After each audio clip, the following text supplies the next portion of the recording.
morning. Thank you for joining us for our 5th annual called seminar towards educational equity, investing in the beloved community. Before we continue, if you are in need of ASL interpretation, please enter in the chat box below and our tech team will help provide the interpreter screen for you. My name is Amy Hong and I serve as the Senior Executive Director of Education and Engagement at the General Board of Church and Society. And I'm happy to be moderating this webinar along with my colleagues, Reverend Katie Monforte and Emily Newman. This is our kickoff webinar for the called seminar, and our General Secretary, Reverend Dr. Susan Henry Crow, is here to offer her greeting. Thank you, Susan. Thank you, Amy. It is really wonderful to be with you all today and to welcome you to this 5th called seminar towards education equity. I appreciate the work that has gone into the planning of this, and I know that we will have outstanding speakers that will come to lead us in our thinking and in our discussions. I would remind you all who are United Methodists of a longstanding statement that we have in our social principles. We believe that every person has the right to education.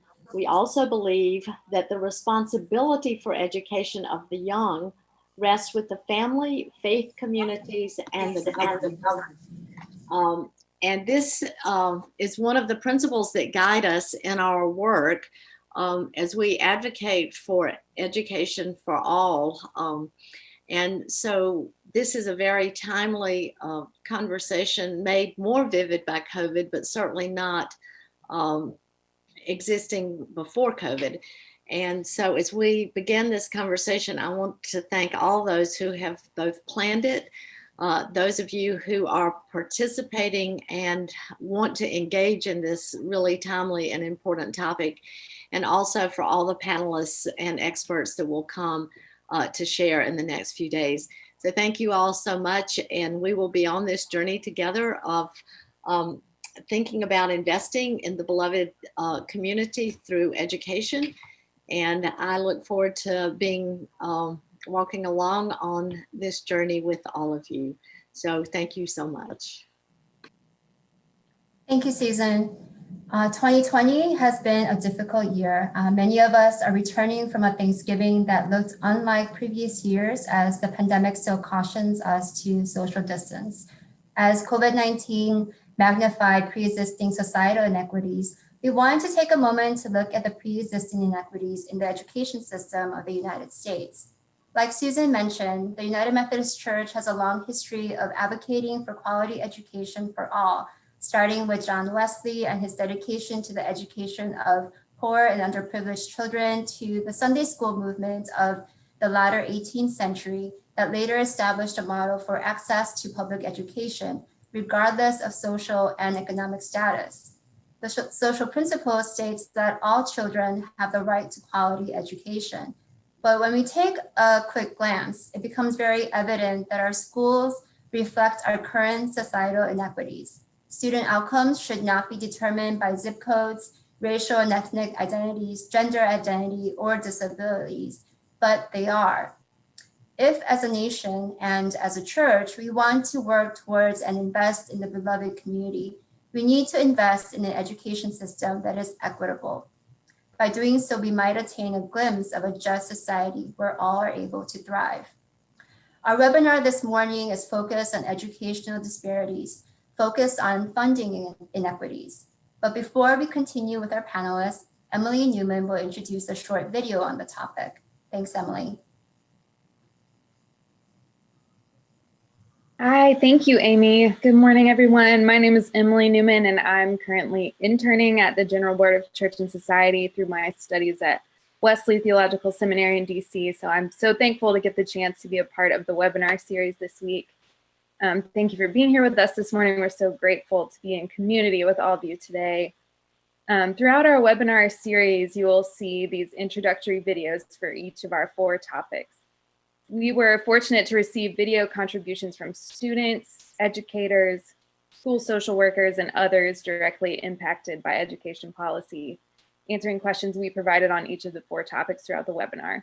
Most of these folks are also members of the United Methodist Church, and they're from various parts of the country.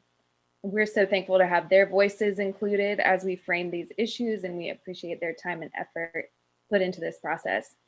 You'll see written on the screen the questions they were asked, and then their answers will follow. So here is the first video in which you will hear from some of our contributors about education funding and their thoughts on how it could be made more equitable. Thanks.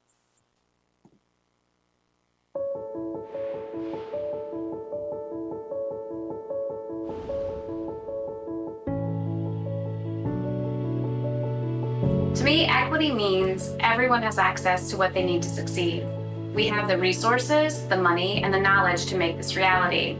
Still, we continue to make choices that make opportunity and resources more readily available to some than others. I live and work in New Jersey. Here, our education funding is largely based on property taxes. This means if you can afford to live in a town with large houses and expensive property taxes, you tend to have excellent schools. If you can't afford this luxury, your schools tend not to be as nice. This leads to huge economic segregation and also racial segregation in our schools. Back in my home county of Montgomery County, Maryland, I saw the direct impacts of inequitable funding on students throughout the district. Students who lived in predominantly white and wealthy neighborhoods got the majority of funding due to property tax, while the rest of the county, predominantly Black and Latino, was often left to work with the scraps of whatever was left behind. Students in the white and wealthy neighborhoods got access to greater educational opportunities in the form of academic support and extracurriculars, not to mention newly refurbished buildings and new textbooks, while the other students in the county, predominantly Black and Latino, were not given these same opportunities to grow and live into their fullest potential as members of society. I think one of the most important ways to support is through teacher education. What I mean by that is that teachers should not only be focusing on academic skills, but also acknowledging that we are teaching the whole child.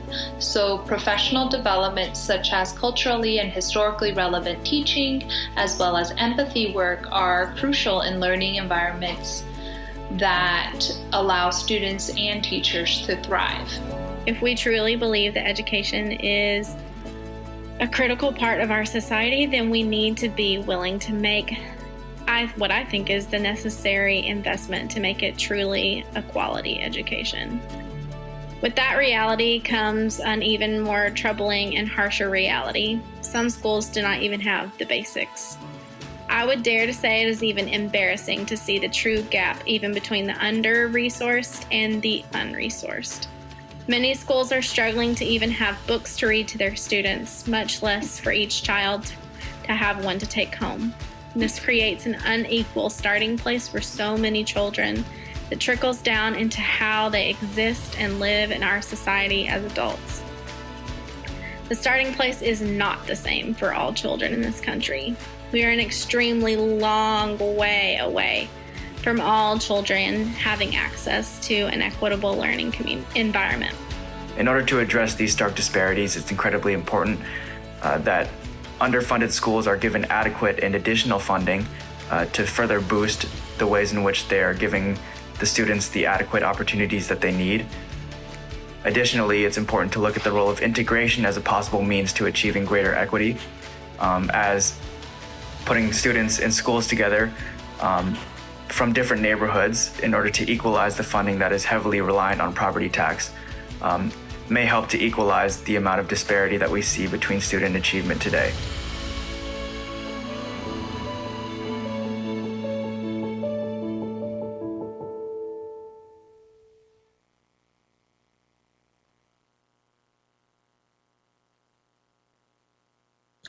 Thanks so much, Emily, for introducing the video and to all the contributors of the video. Before I introduce our great panelists for today, please feel free to submit questions during the webinar for our panelists. To do so, for those of you joining us on Zoom, you will see a question and answer button on the bottom of the screen, and you can put those, input your questions there. For those joining us on Facebook or YouTube, please enter the questions in the chat box. The questions will be answered during the Q&A portion of the webinar with Reverend Katie Monforte. Just a reminder, if you are in need of ASL interpretation, please enter the chat box below and our tech team will help provide the interpreter screen for you. I am honored to introduce you to our panel for this webinar. Annie Acosta is the Director of Fiscal and Family Support Policy at the ARC. She covers budget and appropriations, education, Developmental Disabilities Act programs, autism, technology, prevention, nonprofits, and family support issues in Congress. She also serves as a co-chair of the Consortium for Citizens Task Force on Fiscal Policy, Education and Developmental Disabilities, Autism, and Family Support. Prior to joining the ARC, she served as the program director for the National Organization on Fetal Alcohol Syndrome and as a government project officer for the Substance Abuse and Mental Health Services Administration. Victoria Jackson is a senior policy analyst with the state fiscal policy team focusing on K-12 and higher education at the Center for Budget and Policy Priorities. Prior to joining CBPP, Victoria worked as a senior policy analyst for higher education at the Education Trust. Her work focused on federal and state college affordability policy and student debt. She also worked as a researcher and state policy fellow at Policy Matters, Ohio. At Policy Matters, Victoria worked on budget and tax policy related to K-12 and higher education and state and federal SNAP policy. Victoria holds a master's degree from Ohio State University in public administration and a bachelor's degree in Pan-African Studies from Kent State University. Zahala Stadler serves as a special assistant for state funding and policy at the Education Trust, working on school funding policy issues. She previously served as director of policy and then managing director at EdBuild, an organization focused on school finance equity. Prior to EdBuild, Zahala worked primarily on human capital initiatives, serving high-need schools and districts. I also want to introduce Reverend Leo Yates and Brenda Kelly Fry.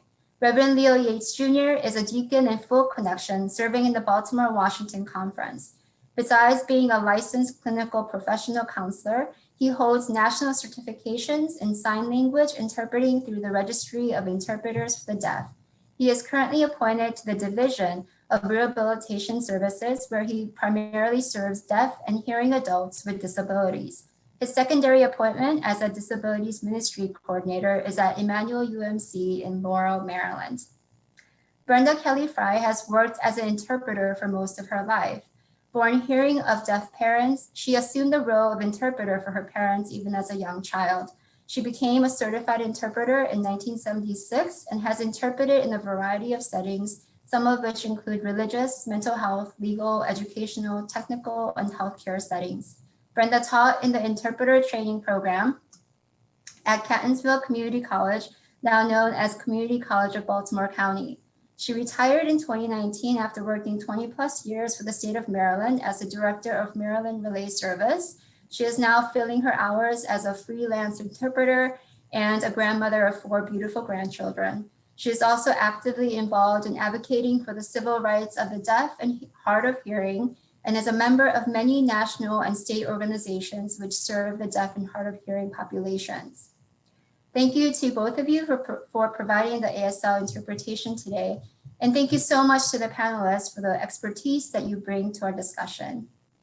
To start off our conversation, Victoria, can you provide a common foundation for all of us by explaining to us how K-12 schools are funded? Yes, thank you. Good morning, everyone. I'm Victoria Jackson at the Center on Budget and Policy Priorities. Thank you for joining us today, and thank you for your commitment to education funding equity.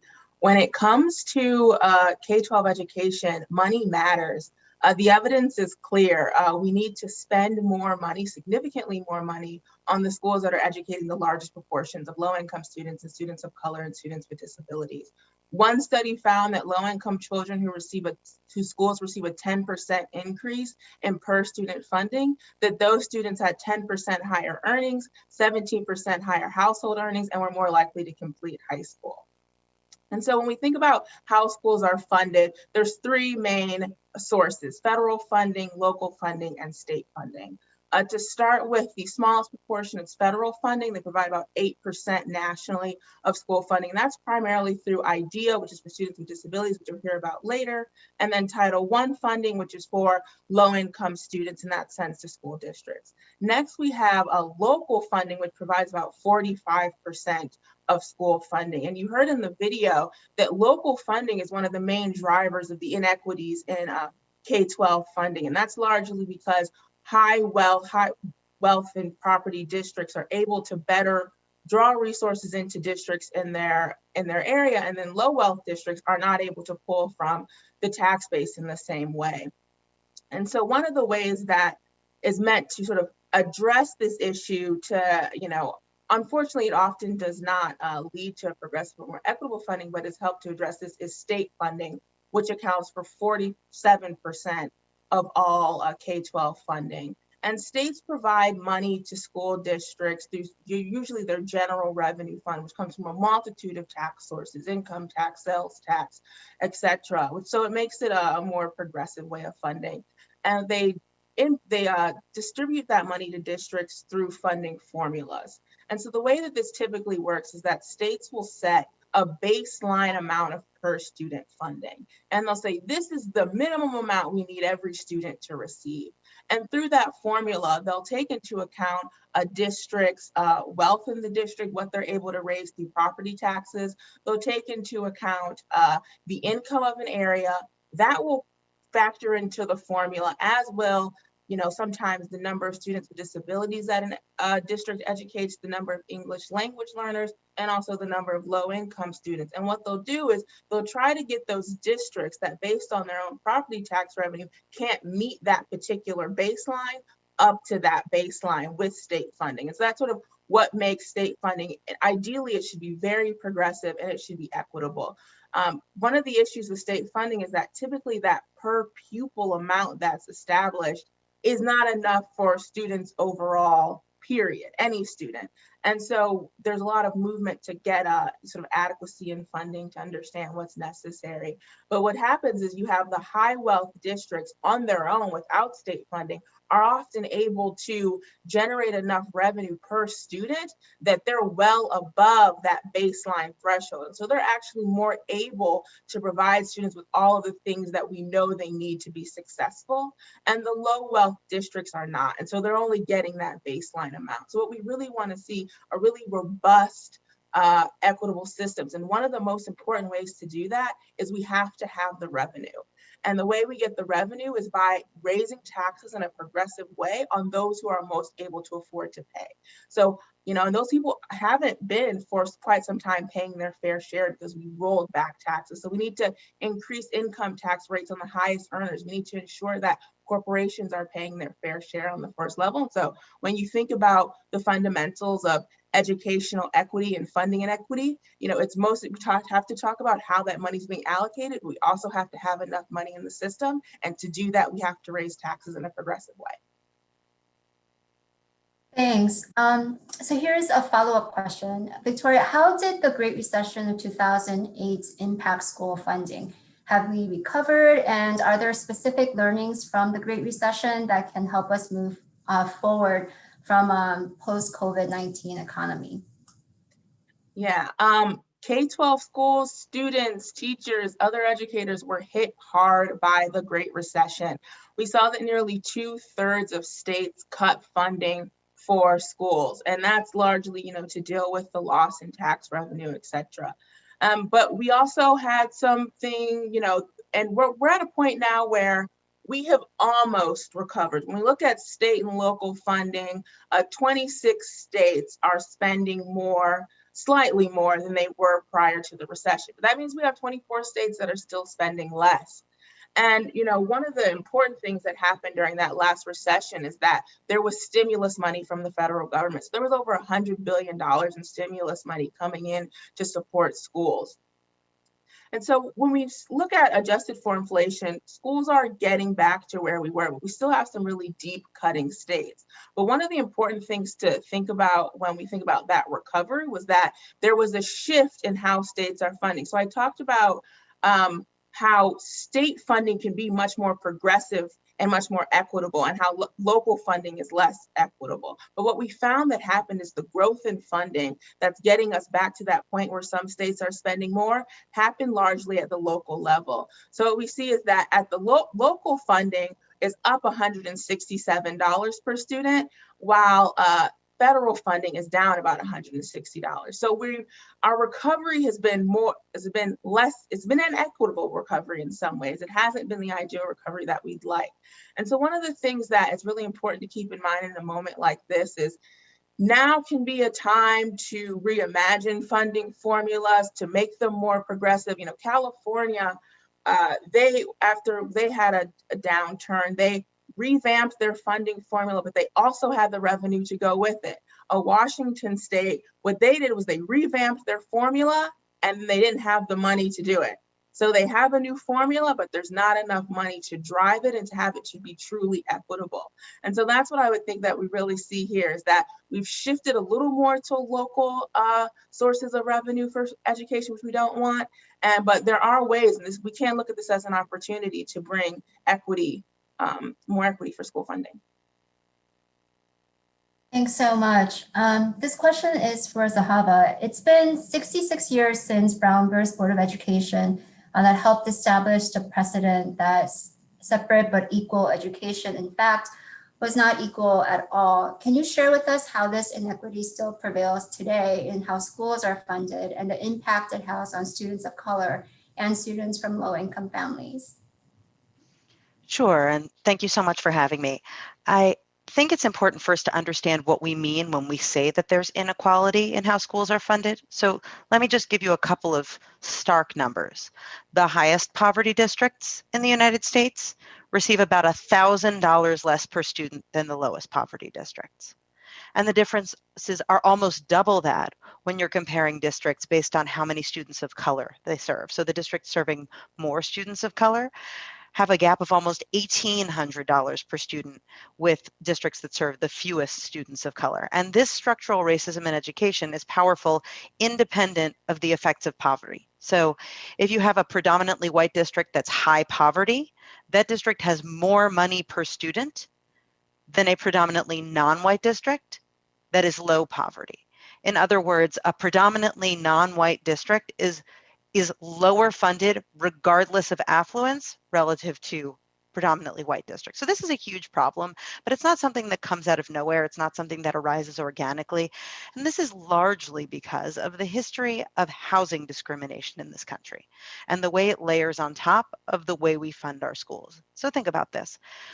People have probably heard the term redlining. There's a long history in the United States of not just practices, but federal policy, real government policy, essentially helping white Americans and almost exclusively white Americans build wealth in their homes.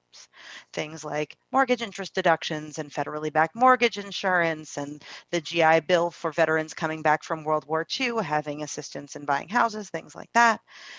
These programs were simply not available in a meaningful way to families of color and especially to Black families. And so you have this long history of discrimination in the area of housing policy that prevented Black families from building wealth in their homes. Now layer that on top of a school funding system that's rooted in property taxes. You can probably put two and two together here, but if your community has been prevented systemically by government policy from building wealth in your home, then think about the value of your home. Think about what can be raised when you pay property taxes on that higher or lower value home, and think about what that means for school funding. When you put these two kinds of policies together, what you have is this housing discrimination history setting up communities of color for lower funded schools. So even if housing discrimination is no longer the law of the land in most cases, in the most explicit ways, the patterns persist. Redlining maps from the early 20th century line up with racial housing patterns today, and they often closely track with modern school district lines. These things are still mattering in our classrooms. Thanks. So much information. Annie, this is the next question is for you. We all might not be familiar with IDEA. Can you share with us what IDEA is? And as a follow-up question, can you share with us the history of IDEA being underfunded and the impact that it has on students? Sure. Good morning, everyone. IDEA is the federal education law that was enacted in 1975 for students with disabilities. Prior to that, states and districts had their own policies. Generally, they were quite discriminatory for students with disabilities.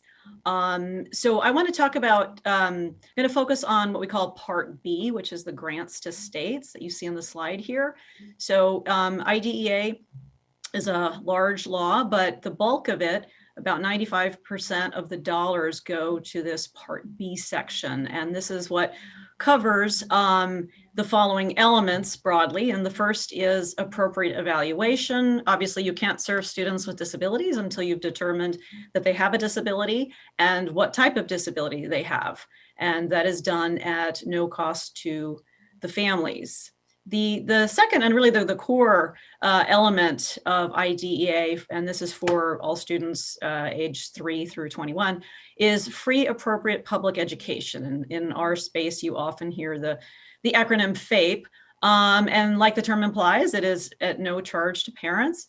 And it is to ensure that students receive individualized education that meets their unique needs. And this also includes a number of related therapies, such as occupational and speech therapy. It also includes other services such as assistive technology and transportation. These services must be provided in the least restrictive environment. And this term is defined as having students with disabilities attend school, participate in their education alongside their peers without disabilities to the maximum extent appropriate. There are some schools that are funded by the public school system that are entirely segregated just for students with disabilities, but the law weighs heavily. The default is very much on educating in the general education classroom. The next piece is the individualized education program, and this is a very detailed document. There's an annual meeting that's required at a minimum between the school systems and parents, and if the child is old enough, the student participates as well. And this lays out very detailed learning goals and objectives and an extensive list of the services that will be provided by the school and the district. Then we have parent participation, and that, like the term implies, just really encourages and allows parents to really be meaningful actors in the education of their children with disabilities. And lastly, we have procedural safeguards, which are an extensive list of all of the rights that parents have. So whether it's access to records, the ability to challenge decisions that the school makes, it's a very extensive list with specific date deadlines and other requirements. But that's really the crux of when we talk about IDEA, we're talking about these this Part B section of the law. And if in response to the second part of your question about IDEA funding, I see that next slide.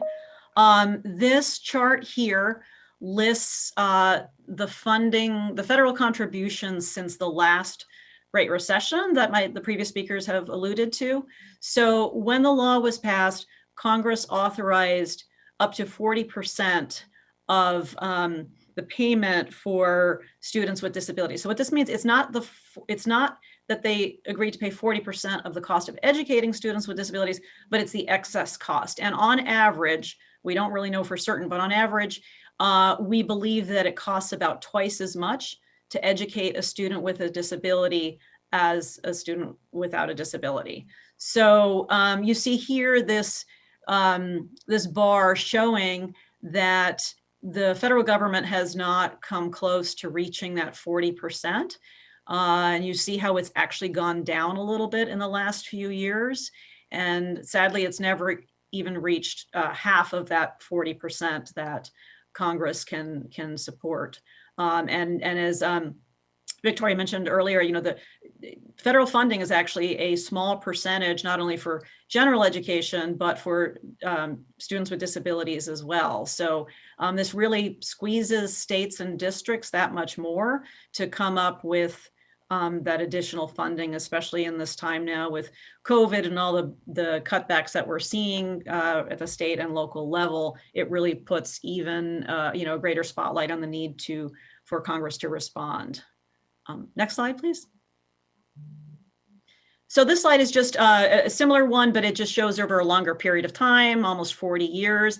And you see just briefly that the number started to go up towards the 2000s, and that Congress was really heading in the right direction, but unfortunately it's really fallen off in the last bunch of years. Next slide. Fortunately, there is a federal bill in both the House and Senate. It's been introduced in previous Congresses as well. It's bipartisan, which is a rarity these days, and it simply is an effort to ramp up the federal contribution to that 40%. It would be a glide path over a 10-year period. I included links to the co-sponsor list, so once you get the PowerPoint, you can see if your members of Congress are sponsors of the bill. Next slide. This is just, I wanted to capture the sort of near-term issues that students with disabilities are facing. And so this just tries to put into context the amount of funding for education at the K through 12 level that's been provided to address COVID. There's nothing specific to students with disabilities, but you see here back in March, the CARES Act provided, there's these two different funds, one for the State Department of Education and the other for the governors, additional funding. And since then, the House and Senate have separately passed additional broad amounts of funding for K through 12. But a problem that we have is there's no dedicated IDEA funding. Fortunately, in the list of allowable uses, students with disabilities are mentioned in 4 of those 12 allowable uses. So that means that we really need to monitor going forward how much those states and districts are spending on students with disabilities. But my organization and many others are calling for dedicated IDEA funding. Next slide. Oh, I'm sorry, I jumped to the next question. Sure, I'll go ahead and ask the next question. When people talk about schools, we often hear about the voucher program. How does the voucher program impact disability funding and services? Sure. So if you could, okay, we have that slide. It helps to start, just to go back a little bit for those who might not be too familiar with what school vouchers even are. And so this is simply public funding that can be used for education at private schools. It's fairly controversial. There's strong proponents and strong opponents, and I just listed here very quickly some of the general perspectives on the school voucher issue, which is on the pro side, that it allows dollars to be spent flexibly to meet a student's need, and those in opposition are concerned that it really undermines the entire premise of public education, religious freedom, and equal treatment of students. Next slide, please. So mostly voucher programs happen in the states. There are now more than half of states that have some sort of school choice program. Part of the challenge in this issue is just there's so many different terms used and there's different kinds of vouchers. So you see here the color coding just lists how those voucher systems are classified. Typically, people think of vouchers as almost like a check that you just sort of hand over, but they actually come in different forms, and some of them use the tax code to allow parents to save money and then use it for different private schools. The current Secretary of Education, Betsy DeVos, this has been her #1 priority, is to really increase the use of vouchers. But in general, the District of Columbia is the only federal voucher program in existence today. Next slide, please. So we know that a number of states, 11, have created voucher programs that are specifically for students with disabilities. In some cases, they will specify the type of disability. IDEA has a listing of 13 kinds of disability. And so the majority of the disability specific programs are for students with autism or for those with specific learning disabilities. Next slide, please. So really the issue when we think about equity, I mean, accountability is really front and center in determining equity, but so there's just a lot that we don't know. And that's because the different voucher programs that are created through state legislation don't build in, they don't require that students with disabilities retain their full IDEA rights. We also know that the funding is rarely sufficient to cover the full tuition at a private school. The average voucher amount is approximately $5,000, whereas an average private school tuition is over $10,000. We also know that schools don't have to admit students with different types of disabilities. You know, there's a lot of types of disabilities that have, you know, require greater, you know, service intensity. My organization, we represent people with intellectual and developmental disabilities. And we find that not only are kids generally excluded from admission, but there's a lot of this happens through marketing where different voucher programs will reach out to families. And in our experience, we really hear those schools are not reaching out to certainly to our community. And lastly, you know, there's just too little data to compare outcomes. It's just not, if you don't require it in legislation, it generally doesn't happen. So the next slide quickly shows the types of questions. It's a very quick comparison of what we know, either through IDEA or the Every Student Succeeds Act in terms of accountability. You know, every state has to report on how many students and not only general ed students, but they're the different categories of students, including students with disabilities, how many of them participate in the statewide assessments, how well they do, how many of them graduate, what types of settings they're in. That is, are they segregated? Are they, you know, residential, or are they general education classes? There's a lot of reporting requirements on discipline, primarily suspension and expulsion. And the teacher training. We know a lot that in under-resourced districts, you have a lot of students who are being taught by out-of-field teachers or those with, you know, lacking proper credentials. Next slide.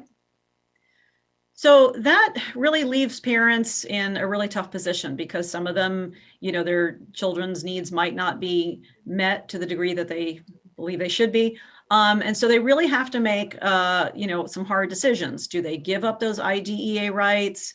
Do they really realistically have any schools to choose from in a reasonable area? We know that about 30% of schools are in rural areas. So it's sort of a meaningless choice. And it explains why a number of members of Congress from rural areas are not voucher proponents.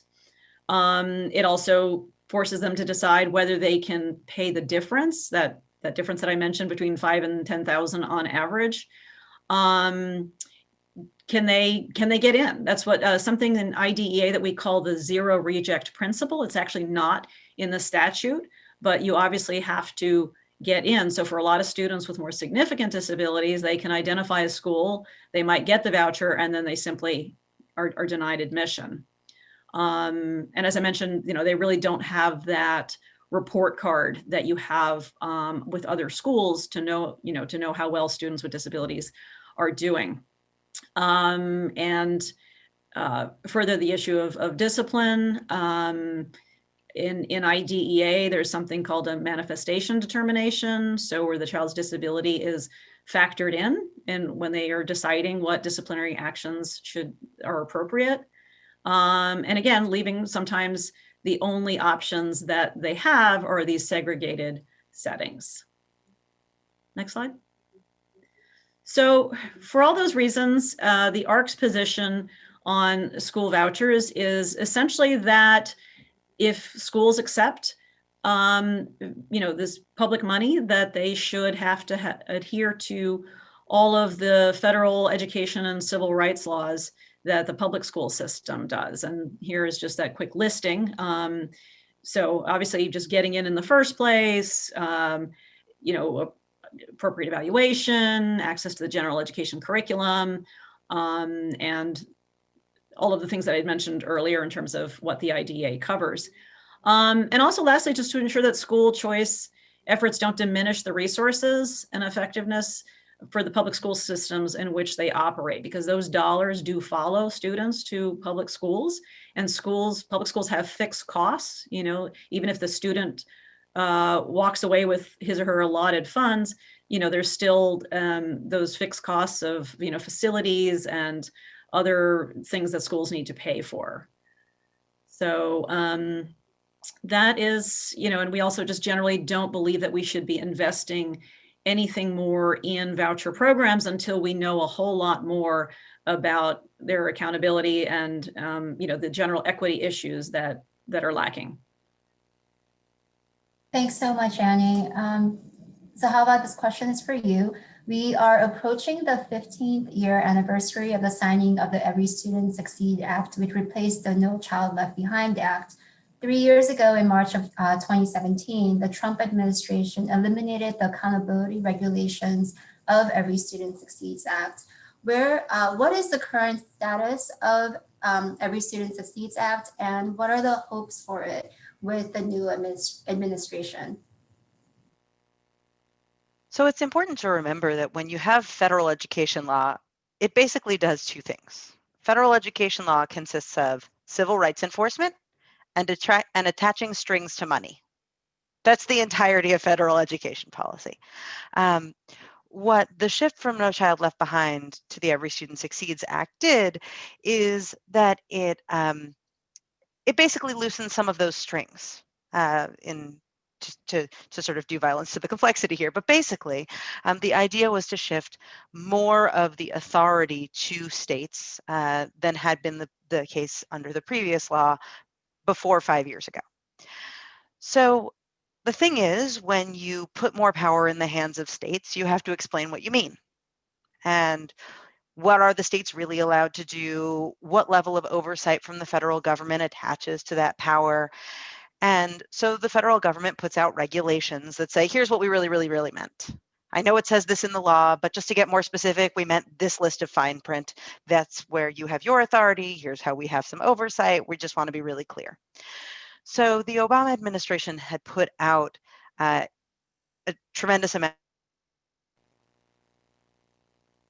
of new law, and Congress essentially exercised its power to say no thank you on a bunch of those regulations in March of 2017, which is what you're referring to. There's nothing that says that they can't come back. There's a lot of needed clarity. There's a lot of states seeking support in figuring out these laws. And the Biden administration can seek to reinstate those accountability regulations in part or in their entirety. And Congress, a new Congress, could very well let them stand. Some of those regulations would probably be more popular today than they were at the time. For instance, ESSA included a requirement for states to put out per pupil expenditure data, where it's like, let's get beyond the district level. We've been putting out district level money numbers for a long time, but as we've heard from lots of people today, as we've heard from some of the students in the video earlier, sometimes you get within a district and things look different from school to school. The new law requires that the districts and states put out per pupil data at the school level so that you can understand, even within the district, where's the money going and is it fair? But a big part of the regulations that got canceled in the process that we were just talking about was some details on how to do that. And right now we're seeing a real scattershot picture in terms of how good this data is, how useful it is, how helpful it is for people to understand the equity and the supports for students in their communities. So that kind of regulation could be part of a new effort. And then just in general, there is a need for additional regulations about how states should implement different parts of ESSA and where the education department at the federal level has room for oversight. It's also important that when people toss out terms like Title I and Title III, they're talking about Title I of ESSA, Title III of ESSA. Federal education law includes Title I, which is basically the chunk of federal law that says we want to provide more money for low-income students. Title III is the chunk of federal law that says we want to provide more money for English language learners.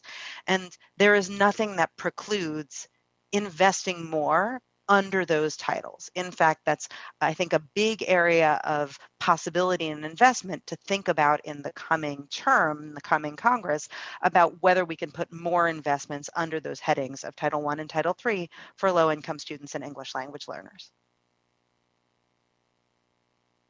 Thank you so much. A question for all of the speakers. Many of our webinar participants are planning to meet with their federal congressional members. Are there specific policies or legislative asks that you would invite them to address? And also, legislation on education is determined heavily on the state level. Are there any policies, legislative asks that our participants should be aware of? And what other ways can we become advocates for equitable education for all?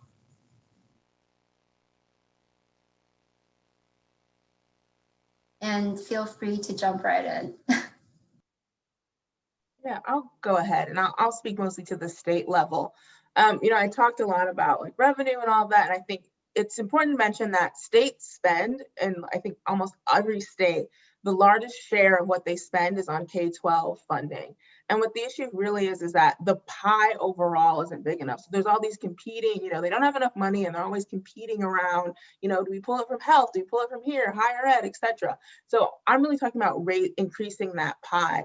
And so when I mention increasing taxes, it's one of the things that's important to mention is that we have like an upside down tax system. So people who are in the bottom 20% of earners, they pay a greater share of their income in state taxes than people in the top 20% of earners. And I'm talking about shifting that, changing that, and having people who, are making a lot of, hundreds of thousands of dollars a year paying more in taxes and, increasing estate taxes, et cetera, where many states have gotten rid of estate tax on really wealthy estates.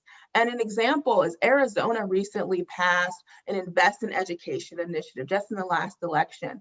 And what that would do is that would increase taxes on people who make over $250,000 a year and over $500,000 a year, and would raise around $900 million a year. And it's all dedicated to K-12 education. So things like that are happening across the United States. New Jersey just did a millionaire's tax. People are recognizing that there's this need to invest. And Arizona was one of those states that was really hard hit. From 2008 to 2016, their education funding was down 23%. So this was the way that voters in that state said, we need to invest more in education. And that's how they chose to do it. I'll just jump in to bolster what Victoria was saying, that sometimes when you have state budget cuts, that there's a lot of borrowing from Peter to pay Paul that happens, and education and health can be seen as in competition, which at the moment is the worst possible trade-off you could be making. Part of the federal advocacy effort right now is not just money for education specifically, but federal support for state and local governments generally, and understanding that money from one can cut into money from another, that bolstering state and local budgets is a really important federal priority right now. Something that the Education Trust would really like to see, and that we are promoting with members of Congress, is this notion of a maintenance of equity, to make sure that states receiving federal aid protect the highest need school districts from damaging cuts. And I'll tell you why that's important. If you think about what happened in the Great Recession, state aid cuts fell very heavily on the most low-income districts. So the poorest districts bore the worst of the cuts, and the funding gap between low and high poverty districts tripled in the years following the Great Recession and the associated budget cuts.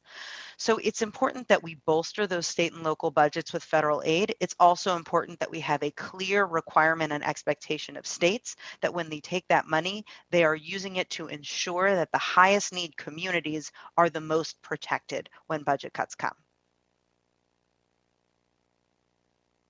And thank you.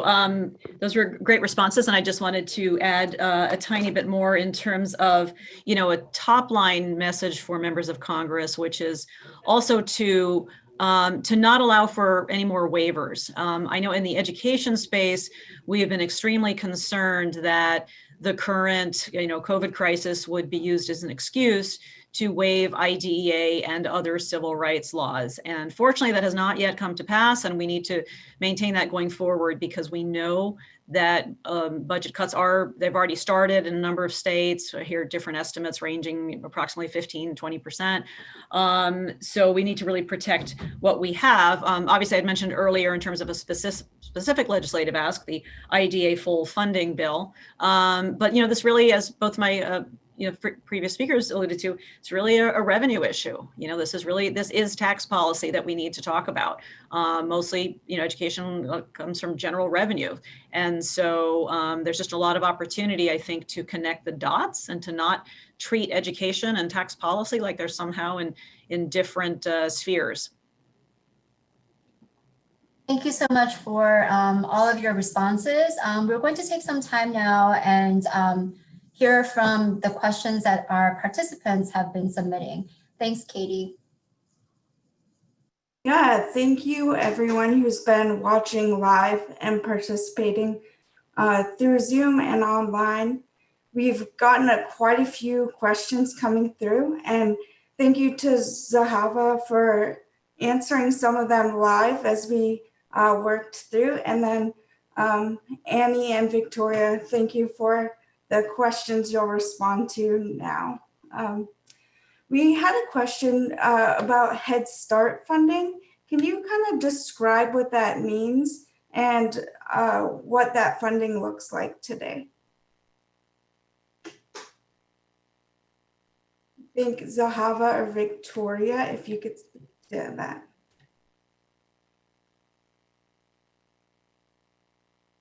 Well, I think everybody on this call is really a K-12 focused person, which might be why you didn't get a chorus of responses to that question. So I'll acknowledge this is not my area of expertise. I'll just say that Head Start money comes through state governments in different ways. So money from the federal government can come not only through the Department of Education, but also through state departments of Health and Human Services for early education. So sometimes it can be a bit of a tangled knot at the state level, and advocacy around this should focus not just on more money, but also on more clarity and better understanding.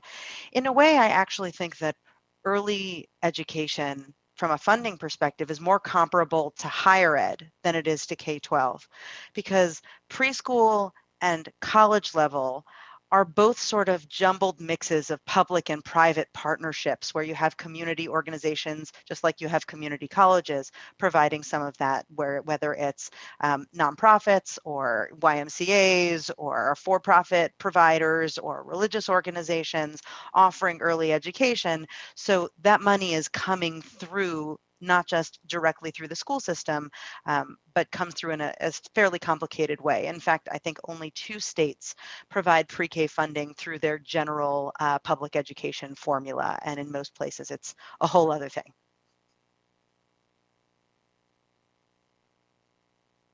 Thanks so much.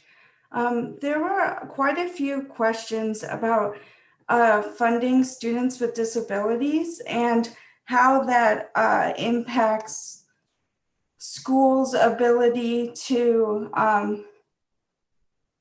support students. If you're supporting a student with a disability, does that directly impact a student who might not have a disability? Annie, if you could speak to that, that'd be great. Thank you. Sure. So we really always want to be very careful and not pit any student group against another, because in theory, you can do that with any student subgroup. Obviously, you have the total spending, and something that might be spent on one group arguably could be spent on another. So I really think that is not the direction to go, and it's more looking to meeting the needs of students and raising the spending in terms, and that should be the goal. Students with disabilities unfortunately do get targeted sometimes with that messaging, but we know that when the proper investments are made, their outcomes improve dramatically. And we just need to be really careful and try to stick together as education advocates for all students. Yeah, thank you for speaking to that myth of scarcity and supporting all students. Another question that's in your arena, Annie, speaks to FAPE and how FAPE, like how can we support parents who need to take legal action when their services are not being provided to their student? Well, fortunately, those procedural safeguards that IDEA provides, provide opportunities for mediation and then work up from there. The good news is the vast majority of complaints are resolved before it reaches the due process level. And, that's very much baked into the cake, if you will, in terms of IDEA when parents believe that FAPE is not being met. And we know both from the research and from our anecdotal evidence that when people can really sit down and talk together, they often, resolve the issues. Sometimes parents feel like they're being ignored and there's just a lot of frustration and resentment. So, we recognize really it's in nobody's interest to pursue legal action. And we know from the data that actually percentage-wise, very few parents actually file complaints and certainly fewer have them, resolved. So, I think the system definitely anticipates those disagreements and has very detailed methods for resolving them.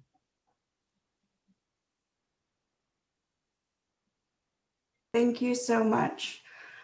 This question has to speak to student examinations. Would you consider programs like No Child Left Behind a success in reading in increasing high school graduation rates?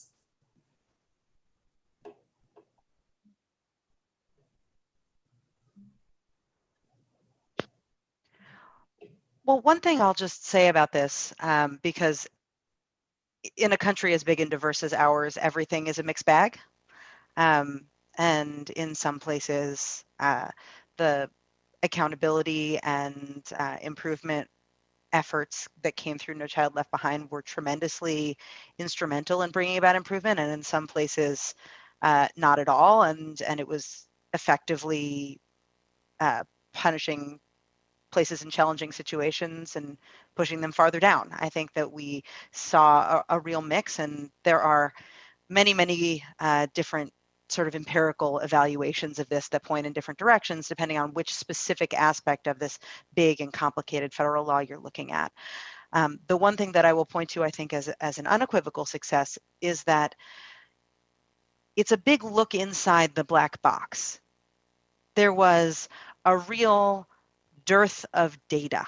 The reason all of these evaluations are possible is because of all of the new requirements, not just to do standardized testing, which I understand has its own sort of controversies and ups and downs, but also the requirements to report the results in a way that shows you different categories of students and how they're doing, so that we can understand meaningfully, not just is this school district quote unquote good or bad, but is this school district succeeding with low income students, with students of color, with English language learners, with students with disabilities. That peek inside the black box with that what's called disaggregated data, where you can see kids in their different lanes and see how they're doing. That information is a vital prerequisite to any improvement, even if on its own the law is not going to be sufficient to drive all solutions.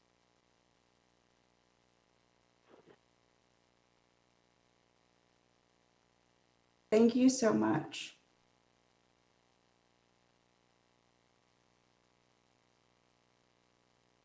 I was wondering if you would all take a moment to speak to how local sources and funding, what are some highlight success stories of more equitable funding on the local level for education? I know Victoria started naming those, but it seems like that element is asked again and again in our questions. Yeah, I would say, obviously at the local level, voters make decisions about, there's those levies, et cetera. And I think that is one of the ways of course, that can drive inequality. And I think the best way of moving to a more equitable system is really looking at that state funding, which is designed to provide that baseline. Of course, what people do at the local level, they're about, obviously, of course, if you can generate that revenue at the local level, that's always a good thing. But I think it's looking to the state that has the ability to, have taxes that are progressive and not regressive, and sort of pull that pot is the true way to make things more equitable. And that's the push that should be made, is for a state funding system that is designed to be robust, well-funded, and progressive, as opposed to trying to go around in your states and make changes at every local level. If I could just hop on what Victoria is saying, state laws govern to a large extent what can happen at the local level. For states to throw up their hands and say, well, that's a local decision, that's an abdication of state responsibility. There is no federal constitutional right to an education, but education is mentioned in every single one of the 50 state constitutions. It is the state that bears the responsibility for making sure that kids have access to a high quality education. And to say, well, those inequalities, they arise from local decisions, there's nothing we can do, that's frankly nonsense. There's tremendous amounts that states can do. And I'll tell you one thing, this may sound controversial, the best kept secret in education is that there is a ton of money in public education, a ton of money in public education. The problem is that it's fenced in to specific little school district areas and not spread out to where students need them. And the decisions for where to draw those school district borders, how to define the local in local dollars, if you will, that's a state policy decision. States decide whether or not to draw their school districts at the tiny little town level, like in New Jersey, where I come from. So picture the map of New Jersey in your head. There are 600 school districts in the state of New Jersey. You know how many there are in Nevada? 17. I mean, so creating those borders as tiny as New Jersey does creates little pockets, little islands, fences that keep money on one side of a line for a small number of students and away from many, many other students.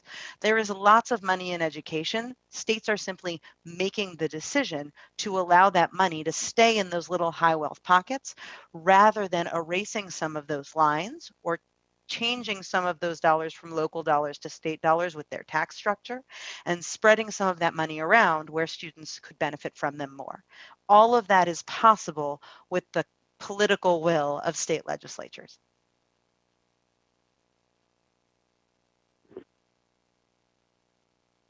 Thank you, Zahara and Victoria, for reminding us the importance of understanding the tax structure and understanding that there is money available for the equitable education we're asking for. Thank you, Annie, for speaking to the specific aspects around students with disabilities and the advocacy around that.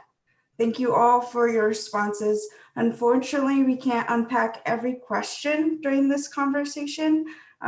We did try to go through as many as possible, and we'll highlight some of the pressing questions in a follow-up email.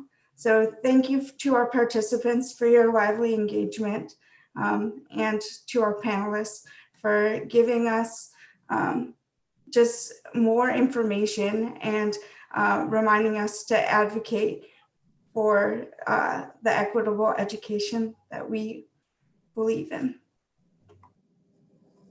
Thanks, Katie. We are at the end of our first webinar. A few announcements as we close.